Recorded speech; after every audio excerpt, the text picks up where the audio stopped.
A Toronto family thought they had a happy ending to the case of their missing pet. Monty is an 11-month-old ball python who went missing back in June. After weeks of searching, his family got the news they had been hoping for. Someone found a ball python matching Monty's description at a gas station near their home. Monty was eventually reunited with his family, or so they thought. Now they say the snake found at the gas station is not their pet. As the CBC's Taylor Simmons reports, the hunt for the real Monty Python continues. Come on, Petey. Sneaky Pete. Late last night, after taking the python home, Sam Medina says her 18-year-old son, the snake's owner, noticed it acting different than usual. He said, "Mom, come downstairs." I go, "I don't think this is Monty." They also noticed the snake had a different pattern. So then I knew, oh no, it's a different snake. Sanella's son adopted Monty in November, a non-venomous ball python. He went missing mid-June, but seeing pictures of Monday's snake capture at an Esso station, Sanella thought they'd found him. And I thought, well, of course it is, because how many pythons are running loose in Toronto? Sanella says she's offered to take care of Sneaky Pete, but the city plans to send the snake to a reptile rescue. Meantime, Sanella hopes Monty will soon slither his way back home. Monty could be in the basement laughing at us. Taylor Simmons, CBC News, Toronto.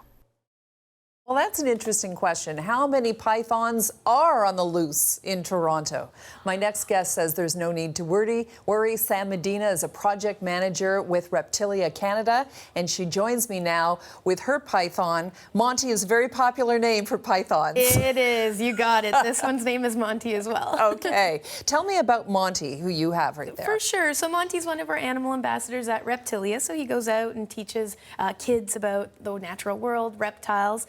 But she's a rescue. So she came to us by somebody who didn't want her anymore as a pet. She's been with us for about 10 years now, so she's been with us for a while, and she's very, very gentle. Okay, I won't lie, I'm a little nervous. It's okay. To be around a snake, because they're not indigenous to this country, we're not used to seeing them, yes. Right? They're brought into this country. Well, this species for sure would be actually bred in captivity and would be born in captivity. They're an African python. They're completely harmless, no venom, no poison, nothing like that. They can't squeeze us or anything. And they are the most common pet snake, just because of how gentle and docile they are. Okay, how many of these would be sold in Canada? How popular are they? That's a good question. I don't have the answer to. They're very common in any pet shop that deals with exotic animals, definitely reptiles. At Reptilia, we actually have an adoption program because we do get a lot of people abandoning them and looking to rehome them. Well, that's the thing. Why do so many people abandon them, and what happens to them? Yes, for the most part, what we find is that people purchase these animals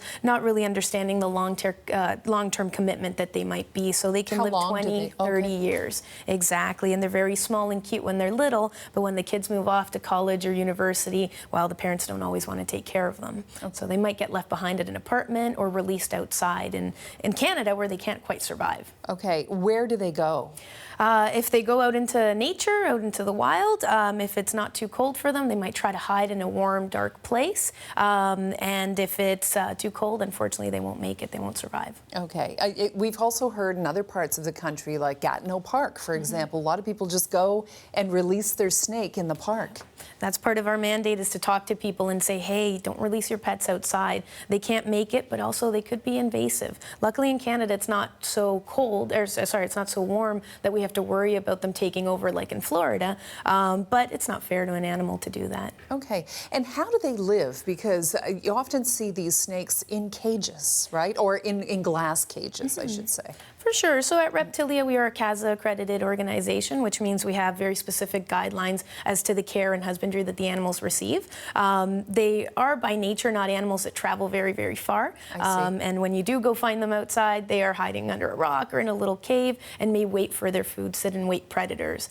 So for the most part, not huge ranges, but we still try to give them, enough space that they can explore. Right, okay. So Monty, the other Monty, the python who's missing, what do you think the prognosis for finding that snake? So probably not very good, apart from the fact that it might get a little too cold or too hot over the summer for some of these animals. There are a lot of predators that might try to eat them as well. So in the city we do have foxes, raccoons, coyotes, birds of prey that these animals aren't accustomed to encountering. So best of luck, and hopefully they can find them, but people don't often microchip their snakes. So even if someone found it, it'd be hard to tell. Yeah.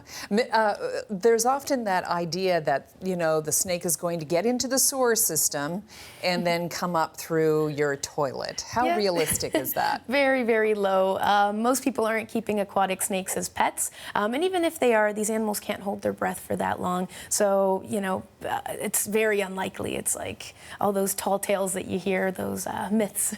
So what should you do if you come across a snake? For sure. So if you find a snake outside, there's a chance it could be native wildlife, in which case don't pick it up, leave it alone. We have to respect our nature, as most of it is endangered at this point. If you find a snake that doesn't quite look like it belongs out in nature, you can give Reptilia a call, you can give Animal Services a call. There's lots of different agencies that can come and pick up the animal, identify it, and help remove it if needed. What's the appeal for having a snake like this? Why do people like them? Good question. I think it's that they're just very charismatic, and that's not really a word we always associate, right? We might think of a dog or a cat as a really interesting, charismatic animal, but they really are. Something like a ball python will sit on your lap, watch TV with you.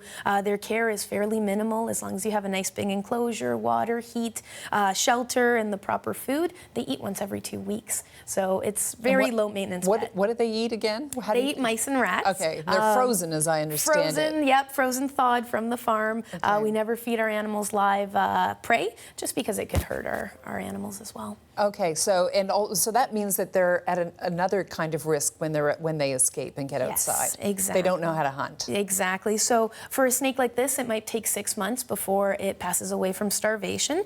So it will live a long time, but either way, it may not recognize a living rodent outside as something that it's supposed to be hunting. Okay. Can I say hello to... You may. To of course. To Monty. I do have a fear of snakes, but I seem to have gotten over them a little bit. I'm not going to actually lift That's all good. Monty, and my hands are getting cold and clammy. So he's like, I don't know. It's all right. She's very soft and smooth, not wet and slimy like she might look. Hi. And very inquisitive. She's not going to bite me or anything? No, not at all. We don't taste good. Okay. All right. Well, she's getting a little shy, a little camera shy, so I'm going to leave her there for now. But yeah, she's very warm. She's lovely. Yes. Okay. Thank you, Sam, for coming in. A pleasure. Thank you so much. Okay. Sam Medina is a project manager with Reptilia, and we will be right back.